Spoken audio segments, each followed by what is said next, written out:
Hi friends, I'm Laura and this is Lelo Yoga and Wellness.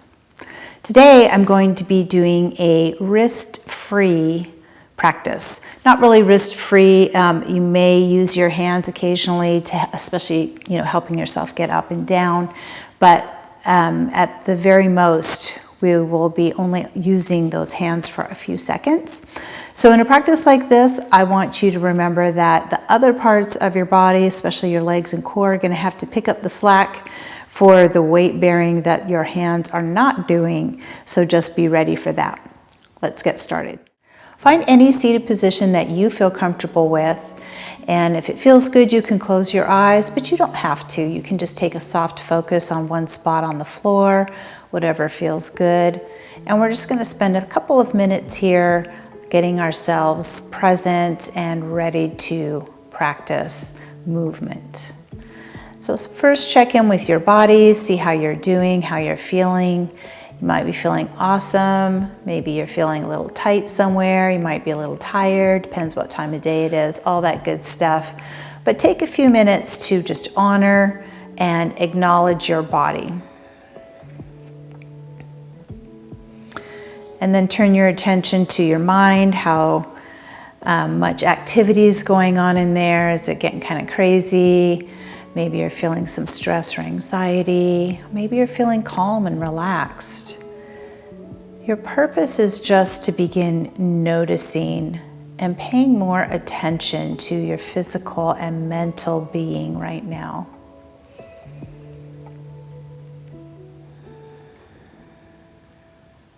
And then we start to bring in the breath. Your breath is your constant companion from the moment you're born till the moment you leave this earth. Your breath is always there. So let's take a moment to tune into it. Maybe slow it down a bit, take some deeper breaths. Feeling yourself lengthen out a little bit as you breathe in. Maybe sinking the muscles a little bit more toward the floor as you breathe out.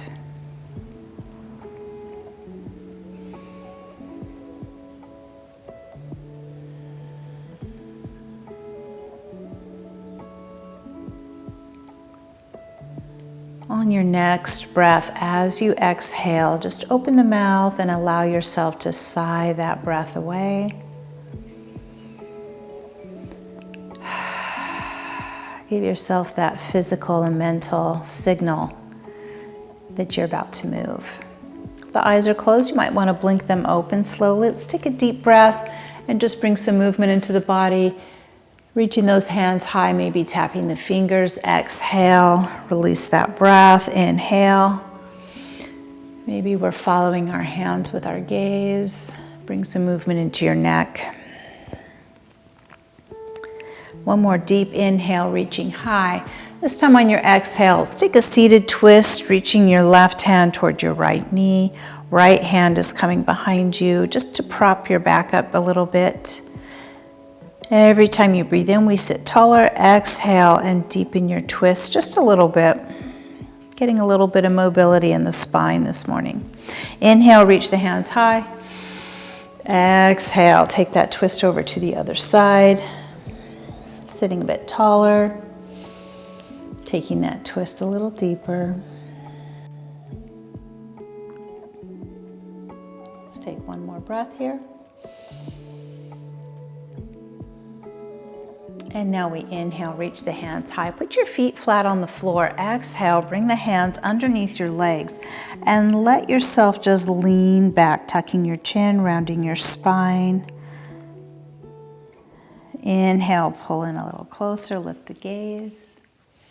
Just a seated version of cow and cat.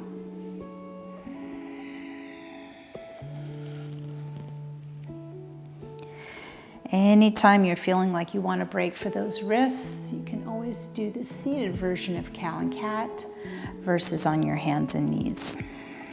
Let's take one more.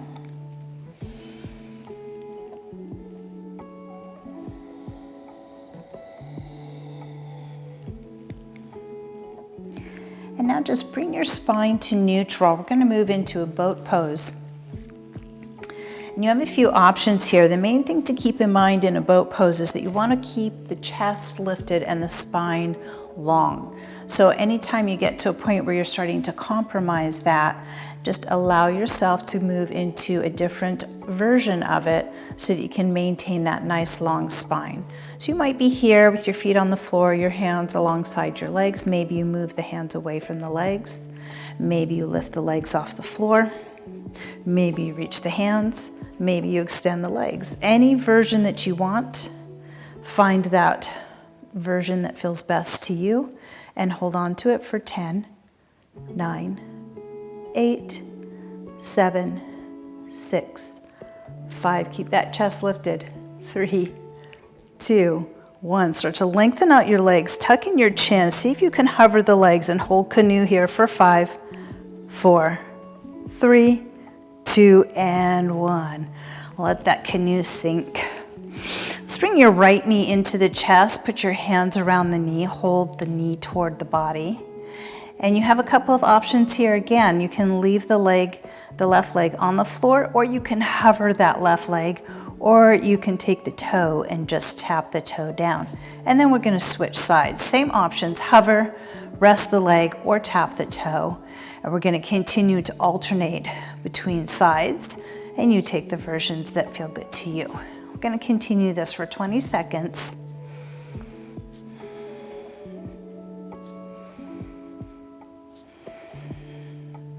"15 seconds to go.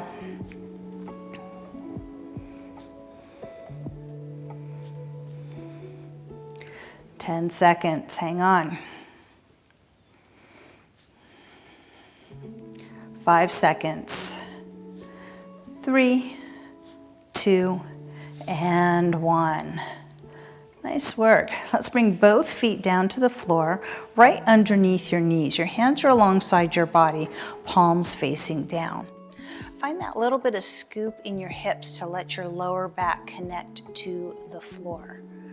And then we start to press through the heels and peel the spine off, one vertebra at a time. You might want to lift your head to avoid dragging it on the mat. And then we slowly begin to lower down, one vertebra at a time. Don't forget that little scoop so your low back connects. Let's take a breath here.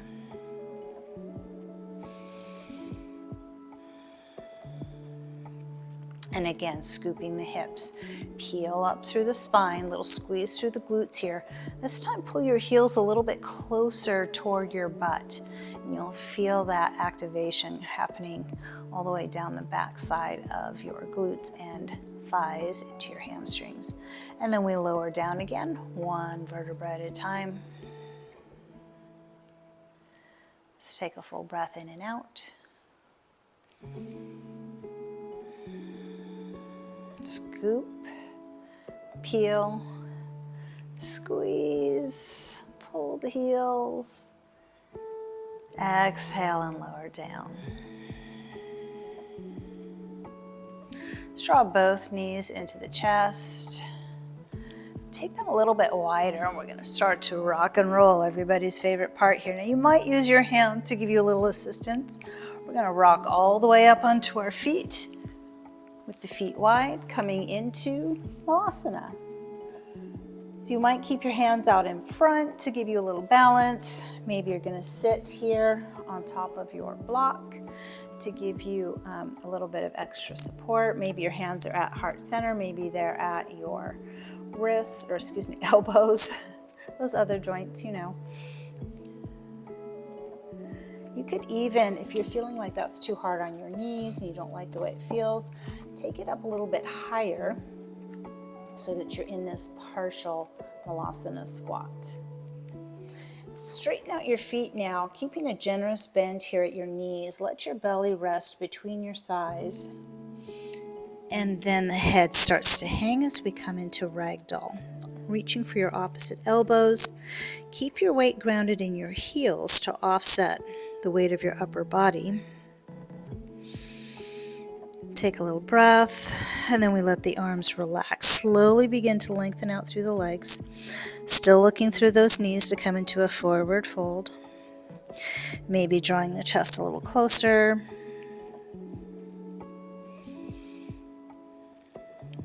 working our legs toward straight. It's always a work in progress. Now let's bend those knees one more time. Start to lift up through the chest, reach the hands to come into a chair pose. Take a quick glance, make sure you can see your toes. If you can't quite see them, maybe stand a little taller or shift your weight back slightly. Exhale, mountain pose. Take a breath. Inhale, let's lift up through your left leg to come into a standing staff pose. Maybe you bring your hands to the front if you want some extra support for that leg. And then we begin to bring the knees side by side. We're moving into King Dancer, but you have an option here to stay in a quad stretch. So if that's where you want to be, knees are side by side, hips are level, and we reach for the foot from the outside of the foot. If we're moving into King Dancer, let's reach for the inside of the foot, and then the same starting position, knees side by side, hips level. We start to kick that left foot into the left hand, reaching out and up with the right hand. Breathe through, find your balance. And then we lengthen out through the left leg and arm and start to reach forward, dropping the chest down, lifting the leg high, warrior 3.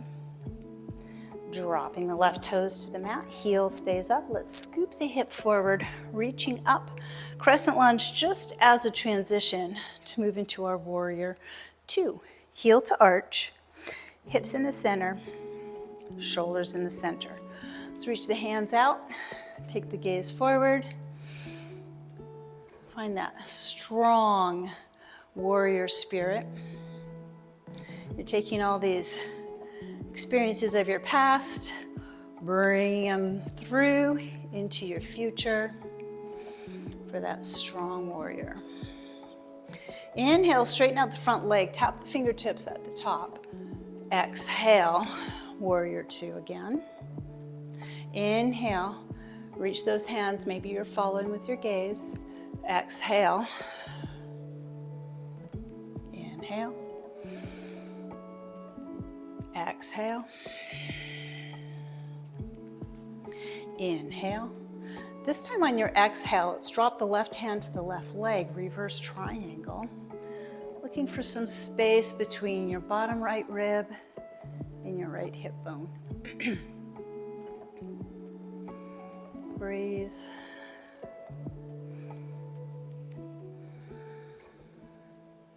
A little bit of softness at that right front knee joint. Looking for a long leg, not a locked leg. On your next exhale, level out the arms, reach the right hand forward, and then drop the right hand to your shin, maybe a block, maybe the floor, as we reach up through the left hand. Our focus here is to really get this left shoulder as open as we can to the ceiling, not how far down we can go. As soon as we start to reach, you notice how that shoulder wants to drop forward. And if you don't have that flexibility built in yet, then you're compromising your form. We don't want to do that. We want excellent form. Some strong triangles here. One more breath. Exhale. Warrior 2, just as a transition, we're going to scoop that left hand down, pivot the left foot, and reach up into a crescent lunge. We've got this hip scooped forward, reaching the hands high. Take a deep breath while you reach. Exhale, airplane lunge. Notice the arms come higher than the back. Inhale, scoop the hip and lift. Exhale. Inhale. Exhale. Pause here. We're going to drop this left hand toward the floor. Maybe you put your fingers down, but since we're reaching for hands light, we don't want to get too much pressure in there. Take the right hand toward the ceiling, revolved runner's lunge just for a moment. Level out the arms, revolved crescent. Scoop that right hand down and up, crescent lunge. Bend the back knee, push off, stepping into a chair pose. Exhale to mountain. Shake it out, get a little wiggly, I know I do. Find those wiggles, loosen them up, and then we move on to the right side of the body. Right knee comes up high, find that standing staff.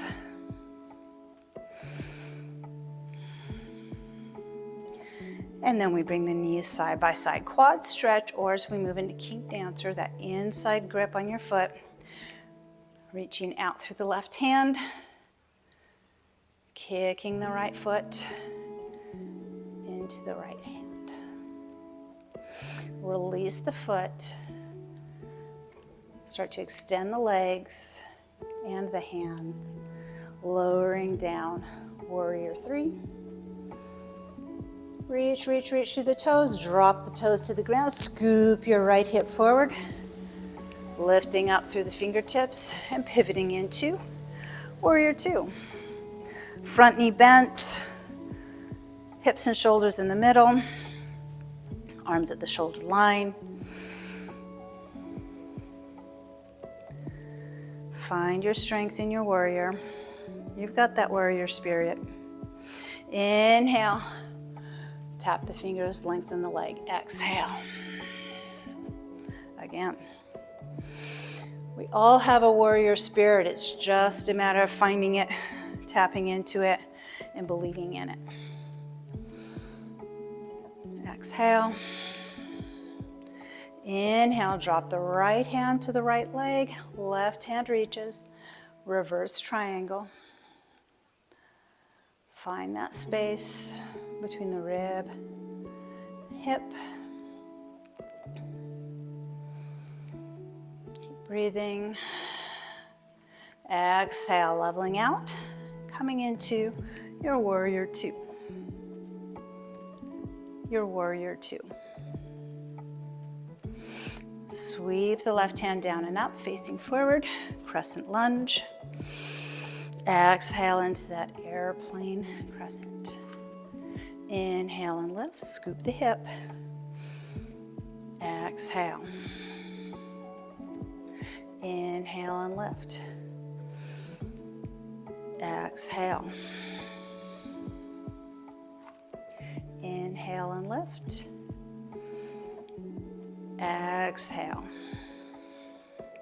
Sink deeper into that lunge and start to turn the chest toward the forward leg. Revolved runner's lunge. Again, maybe you're hanging that hand.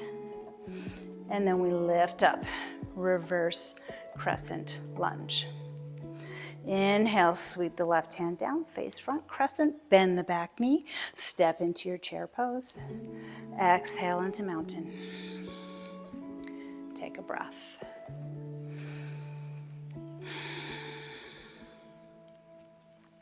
Settling back into chair pose just for a moment. Step back through the right foot. Drop the right knee. Flip the right toes toward the left and lower down to the floor to return to floor, not using our hands. Both feet flat on the floor here. Let's just begin to slowly roll it down, one vertebra at a time. Pull the knees right up into your chest and just take an easy side to side rock.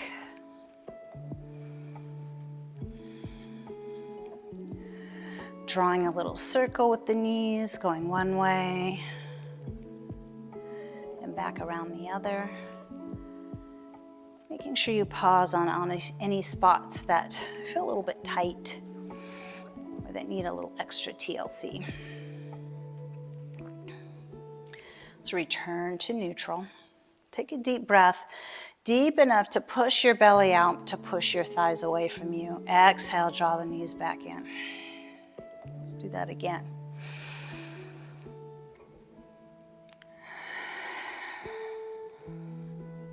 And now drop the feet down to the edges of the mat. Stick your arms out wide like the letter T.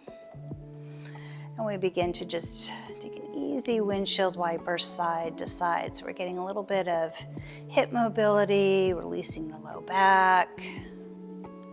We're going to leave those knees pointing to the left. Make sure that your right shoulder stays anchored to the floor. If you start to feel like letting your knees drop is pulling that shoulder off the floor, we want to keep the knees a little bit higher, so you might want to slip a block underneath or a bolster to give them some extra support.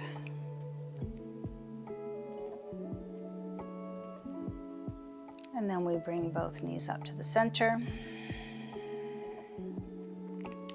And we begin to windshield wiper once again. Gentle and slow. Fast is not always better. Oftentimes you're using momentum or gravity to do the work for you. So you're not getting the benefit and you're increasing the chance that you could take it too far. Let's let the knees stay on the right.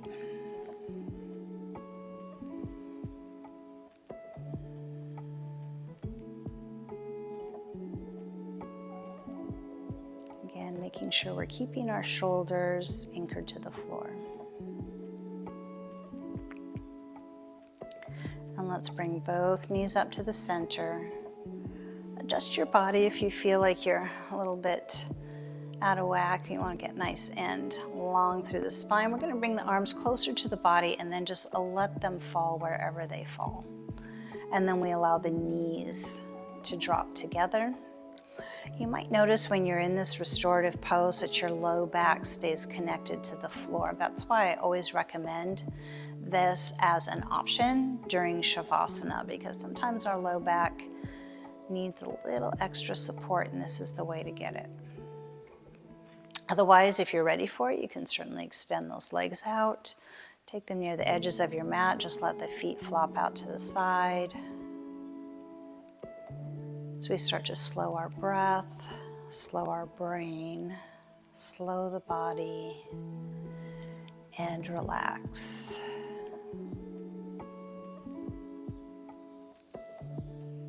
Let yourself begin to soften from the crown of your head right down around your forehead, all around your eyes and your cheeks into your jaw.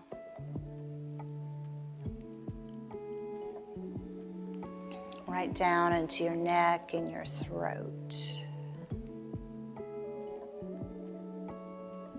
Out through your shoulders, all the way down each arm, right to the tips of your fingertips.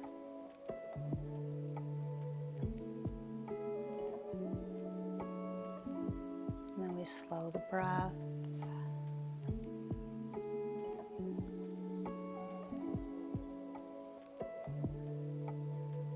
Feel the rise and fall of your chest and belly.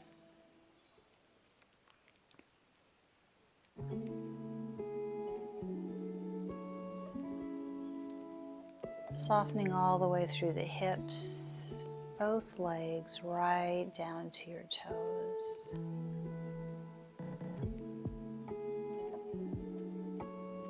Give yourself a moment to just drift on your breath. Slow, easy, in and out.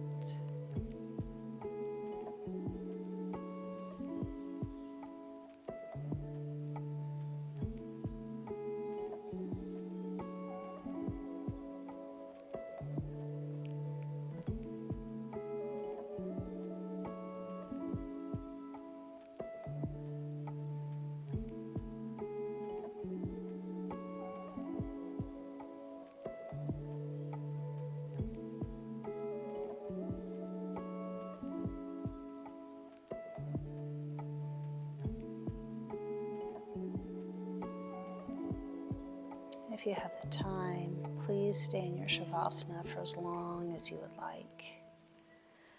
And then whenever you feel ready, you can begin to make your way up to a seated position.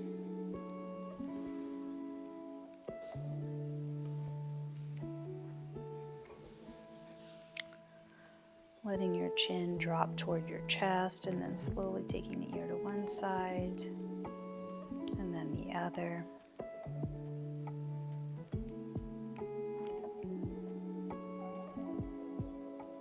And returning to the center, letting the eyes begin to open as we take a deep breath together, out and up. Exhale, bringing those hands back to heart center. May you have peace in your thoughts, kindness in your words, and hope in your hearts. From my heart to yours, namaste. If you enjoyed today's practice, please remember to like, comment, share, and subscribe so I can keep bringing you fun practice sessions just like this.